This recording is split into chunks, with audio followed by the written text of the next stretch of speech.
नमस्कार मित्रांनो, तोही रे माझा मितवा या मालिकेच्या पुढच्या भागामध्ये आता ईश्वरी बाळाला पावडर लावत असते, परंतु तिच्याकडून अख्खा पावडरचा डब्बाच अगदी खाली सांडला जातो. सगळी पावडर्स खाली सांडलेली असते. तेव्हा ईश्वरी खूप हसत असते. बाळाशी गप्पा करून पावडर तर खूपच सांडली, आपल्याकडे दुसरी आहे म्हणून ती आता दुसरा डब्बा घेते आणि तो दुसरा डब्बा ती आता फोडतच असते. आणि तेवढ्यात अर्णव तेथे येतो.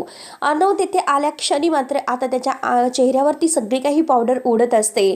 तेव्हा ईश्वरीला फार हसायला येतं. ईश्वरी बाळाला म्हणते की बघ कसा जोकर दिसतोय. अर्णव ईश्वरीवर चिडतो, एक काम तुला व्यवस्थित जमत नाही काय हे ईश्वरी तुझं.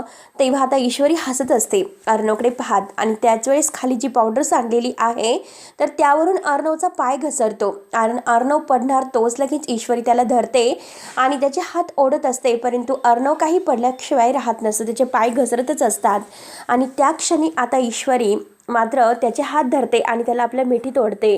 दोघंही आता एकमेकांच्या अंगावर येतात आणि एकमेकांच्या मिठीमध्ये. तेव्हा ईश्वरीने घट्ट अर्णवला पकडून ठेवलेलं असतं. तर अर्णव ईश्वरी एकमेकांकडे पाहत असतात आणि खूपच असे रोमांटिक होतात. त्यानंतर मात्र आता घरामध्ये जो बारशाचा कार्यक्रम आहे तर त्या वल्लरीने मात्र सगळे फोटो हे सगळ्यांकडे दिलेले असतात. सुप्रिया आणि रमाकांत या दोघांचे ते फोटो बघून आता घरातील बारशाच्या दिवशी एक खूप मोठा चमत्कार घडतो.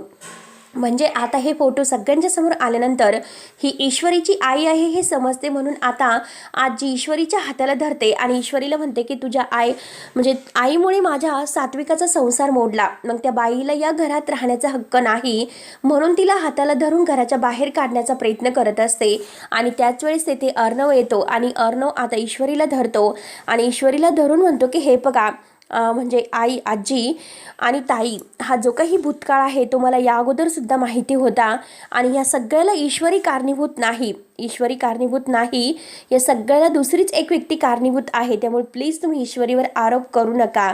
जे पुरावे आहे मी तुम्हाला लवकरात लवकर देतो. तेव्हा आता अर्णवने सगळ्याचे विरोधात पुरावे देण्याचं ठरवलेलं असतं आणि पुन्हा एकदा वल्लरीला तेथे तोंडावर पाडलेलं असतं. तेव्हा मित्रांनो, पुढे नक्की काय होणार आहे हे बघण्यासाठी आपल्या चॅनलला नक्की सबस्क्राईब करत राहा. धन्यवाद.